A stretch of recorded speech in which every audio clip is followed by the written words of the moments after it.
Hi, everyone. Welcome back to another episode of our podcast. We're so glad to have you here with us today. I'm Emma, and with me always is Mike. Today, we're diving into a really powerful skill, debating. Hey, everyone. Today, we're going to tackle a skill that, well, might make you a bit nervous at first, but, it's so worth it because, being able to debate effectively, it's a real game changer. Absolutely, Mike. And in this episode, we'll show you how to craft your arguments in ways that resonate, setting you on the path to becoming a persuasive English debater. We'll cover everything from key phrases to essential techniques and even some tips to make mastering debates in English a little less intimidating and, honestly, a lot of fun. And if you're new here, don't forget to subscribe so that you stay updated. Get comfy, grab a drink or two, and let's dive in. But first, let's look at the guiding words. Guiding words. Key debating terms. All right, let's start with debate. Emma, what is a debate? Debate. A debate is, a structured discussion where two or more sides present opposing viewpoints. It's about more than just winning. It's about communicating your ideas clearly and understanding the other side too. Yeah, I think debates are also a great way to challenge your thinking and learn how to handle different perspectives. It's not just about proving you're right, but building your confidence to express yourself. Next, let's talk about debater. Debater. A debater is, someone who participates in a debate. But, being a good debater is about more than just talking. It's about listening actively and responding thoughtfully, right? Right, Emma. And I'd add that a skilled debater stays calm under pressure, which, isn't always easy. It's about balancing your passion with respect for the other side. Now let's look at motion. Motion. Motion is the topic or statement being debated. Like, social media does more harm than good. It's the foundation of the debate. Exactly. And the way the motion is phrased can really, shape the discussion.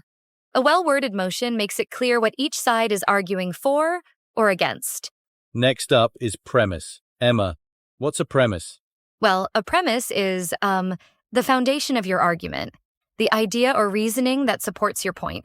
For example, if you say, social media connects people worldwide, that's your premise for arguing that it's beneficial. Yeah, and if your premise isn't solid, your whole argument can, fall apart. It's like the first block in a Jenga tower. Everything depends on it. Right. Let's move to burden of proof. Emma, burden of proof, what is it? This is the responsibility to provide evidence or reasoning to support your claims. If you're saying something bold, the burden of proof is on you. Exactly. And it's important to, recognize when the burden of proof shifts during a debate.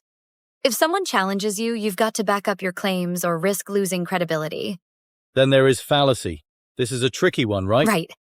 It's when someone makes an error in reasoning, like using misleading arguments or jumping to conclusions without enough evidence. Yeah. And fallacies can really, derail a debate. Spotting them is key.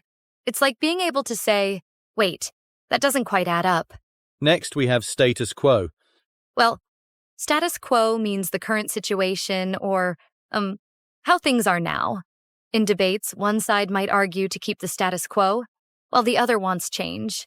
And debating the status quo can be challenging, especially if, people are emotionally attached to it. But it's also a great way to test ideas for improvement. Next, point of information, or POI. POI is when a debater interrupts briefly to, ask a question or challenge something the other side just said. It keeps debates lively and interactive. Exactly. So debaters have got to use POIs wisely. They should, add value to the debate, not just disrupt the flow. Finally, we have rebuttal. Rebuttal. Rebuttal is when you respond to an argument to, counter or weaken it. It's your chance to say, here's why I think you're wrong. Rebuttals are so important because they show you're really, engaging with the other side's points, not just pushing your own ideas. Great! Now that we've gone through these guiding words, let's welcome our special guest, Jane. Jane is an experienced debater who has participated in countless competitions and even coached others on how to debate effectively. Jane, thank you so much for joining us today. Thank you, Emma and Mike. I'm thrilled to be here and share what I've learned about debating in English. It's such a rewarding skill to develop, and, I'm excited to dive into it with you. Jane, Debating can feel, a little intimidating, especially for English learners. What would you say is the most important thing to keep in mind when preparing for a debate? Oh, absolutely. I'd say the key is preparation. You need to, really understand the motion, research both sides of the argument, and anticipate counterarguments. But here's the big one. It's also about staying calm and confident when things get heated. I love that. So, listeners, keep that in mind. All right, at this moment, we're going to listen to Alex and Taylor debating on the motion. Does social media have a positive or negative impact on society? Let's get into it. Thank you. I firmly believe that social media has a positive impact on society. To start, it connects people globally in ways that were never possible before. For instance, families separated by long distances can now stay in touch through video calls and instant messaging. Moreover, it's a powerful tool for education and awareness. Students can access free learning resources, and social movements gain traction, creating real-world change. Take campaigns like #MeToo or climate awareness. These would never have had the same reach without social media. So, while it's not perfect, its benefits far outweigh its drawbacks. Thank you. While I understand Alex's points, I strongly disagree. Social media, in my opinion, is more harmful than helpful. First, let's talk about mental health. Numerous studies have shown that excessive use of social media leads to anxiety, depression, and a distorted sense of self-worth, especially among teenagers. Then there's misinformation. Social media spreads fake news at an alarming rate, which can have serious consequences for society. And let's not forget privacy issues. Platforms collect and misuse personal data without our full understanding. So, yes, it connects people, but at what cost? Taylor, you make some valid points, but I'd like to challenge them. For one, the mental health argument isn't a fault of social media itself, but rather how people use it. Educating users about balance and screen time could address that issue. On misinformation, social media platforms are already investing in fact-checking systems to minimize its spread. And regarding privacy, while it's a concern, stricter regulations and awareness can help users protect their data. These problems are solvable, and the benefits of global connection and access to information remain undeniable. Alex, I hear your perspective, but I still have concerns. Saying these issues are solvable doesn't mean they're being solved. Fact-checking systems, for example, aren't foolproof. False information still slips through. And education about screen time? That's a nice idea, but it's not happening on a large enough scale. The reality is that social media companies prioritize profit over people's well-being. Until these systemic issues are addressed, I can't agree that social media's positives outweigh its negatives. In conclusion, social media is a tool, a powerful one. Like any tool, its impact depends on how we use it. Its ability to connect people, spread awareness, and democratize access to knowledge is transformative. While challenges exist, they can be addressed through regulation, education, and innovation. Ultimately, social media has brought us closer together and made the world more interconnected, which is a net positive for society. To sum up, the risks of social media, its effects on mental health, the spread of misinformation, and privacy violations cannot be ignored. These aren't minor issues. They're deeply ingrained in how these platforms operate. Until we see fundamental changes in how social media functions, it remains a net negative for society. Connection is important, yes, but not at the expense of our mental health, truth, and privacy. All right, there you have it. Now we are going to dive into our key phrases from the dialogue. Key phrases. Let's start with propose. Alex used this when he said, "I propose that social media has a positive impact on society." By saying this, Alex is agreeing with the motion and presenting his argument in favor of it. In debates, propose is a way to clearly and formally express your agreement with the motion or introduce your main idea. Right, Emma. It signals that you're taking a stand and presenting your side of the debate. It's a word that immediately tells the audience, here's my position and I'm ready to back it up. Now let's look at oppose. Oppose. Taylor is disagreeing with the motion and establishing her counterargument. In debates, oppose is used to make it clear that you're arguing against the motion or the other person's viewpoint. Exactly. Using oppose shows that you're confident in rejecting the other side's argument while setting the stage for your own perspective. It's direct and leaves no doubt about your position. Next, we have challenge. Challenge. In the debate, Alex said, "I must challenge that," in response to Taylor's points about mental health and misinformation. By saying this, Alex is questioning the validity of Taylor's argument. In debates, challenge is used to critically engage with the other side's points and show why they might not hold up. That's a good point, Emma. Challenge is essential because it shows you're not just listening passively, you're actively engaging and testing the strength of the opposing argument. Now, let's discuss address. Jane, what do you think? Taylor said, until these issues are addressed, to point out gaps in Alex's argument. Here, she's emphasizing that unresolved problems, like misinformation and privacy concerns, weaken his stance. In debates, address is used to highlight areas that need more attention or to acknowledge and respond to the other side's points. Exactly. It's also a great way to shift the discussion toward solutions or to point out flaws in the opposing argument. It keeps the debate focused and constructive. Finally, let's talk about impact. In the debate, Alex said, social media's impact depends on how we use it. In this context, Alex is connecting his argument to the broader consequences of social media. In debates, impact refers to the real-world effects of an argument and is used to show why your position matters. Exactly. Right. And mentioning impact helps the audience see the bigger picture. It adds depth to your argument by explaining how it affects people or society beyond just the debate itself.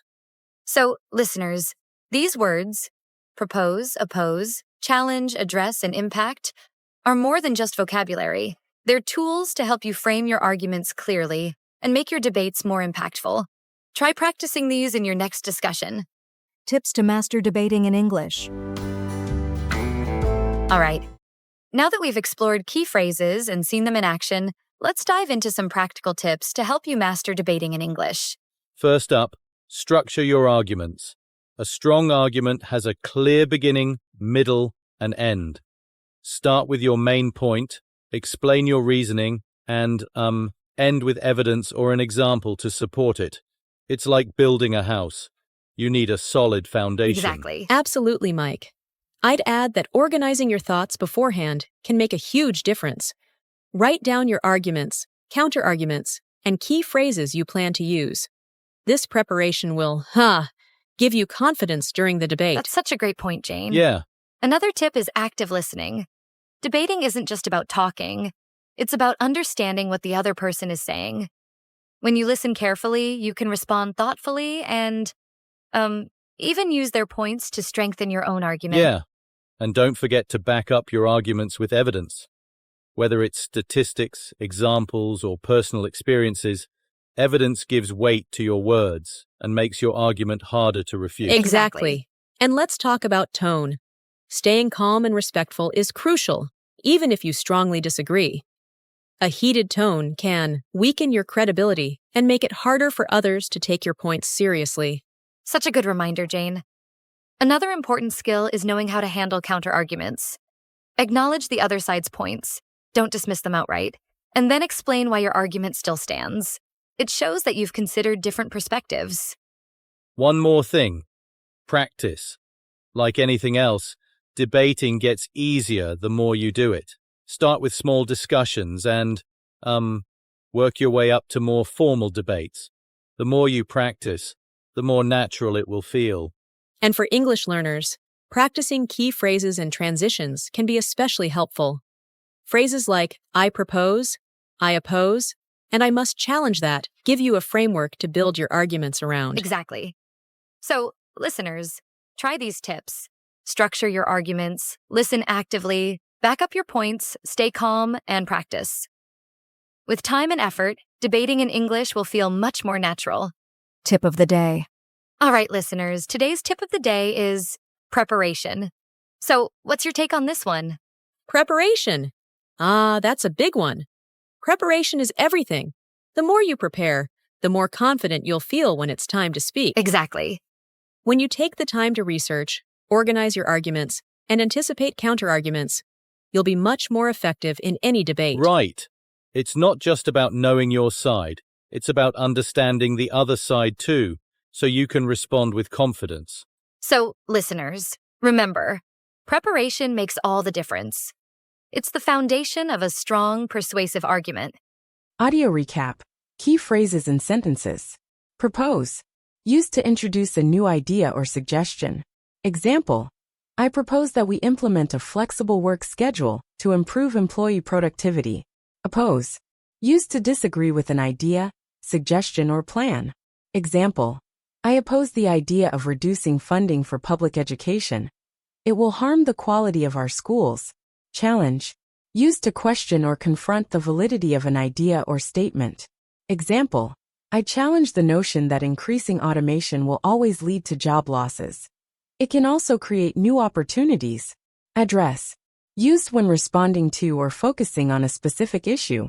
Example. Let me address the concerns regarding our environmental impact and explain how we plan to reduce emissions. Impact. Used to highlight the effect or consequences of a decision, action, or event. Example.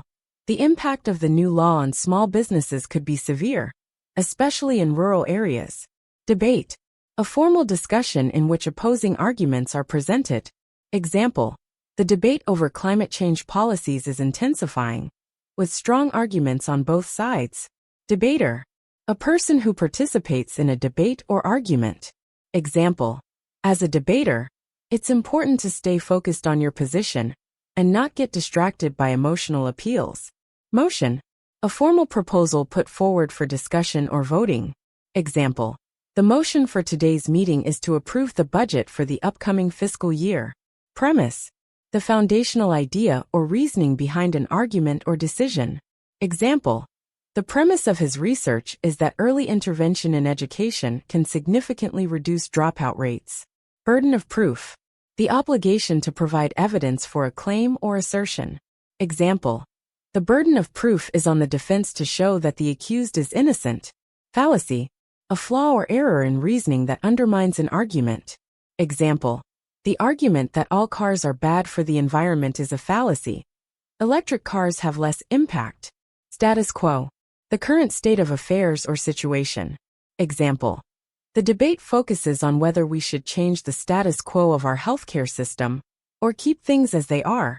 Point of information (POI). A brief interruption used to ask a question or make a challenge during a discussion. Example. During the meeting, Jane raised a point of information asking, "Can you clarify how this policy will be funded?" Rebuttal. A response meant to refute or counter the opposing argument. Example. In his rebuttal, the senator argued that the proposed bill would actually create more jobs than it would eliminate. Argument. A reason or set of reasons presented to persuade others to agree with a particular stance. Example. Her argument for renewable energy is based on the need to reduce our reliance on fossil fuels. Counterargument. A response to an argument that presents a contrasting viewpoint. Example.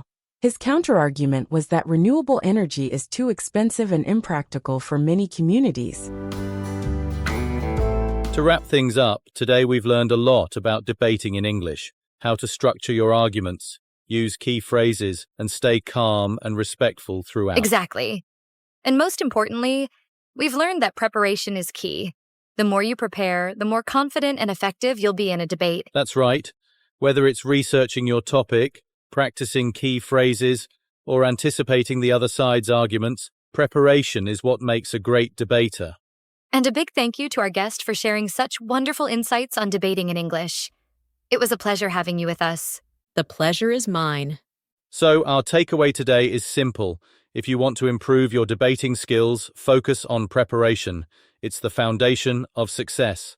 All right, if you found this video helpful, give it a thumbs up and leave a review in the comments. We would love to hear what you have to say. And most importantly, don't forget to subscribe so that you stay updated. Thanks for listening, everyone. We'll see you in the next episode. Happy debating.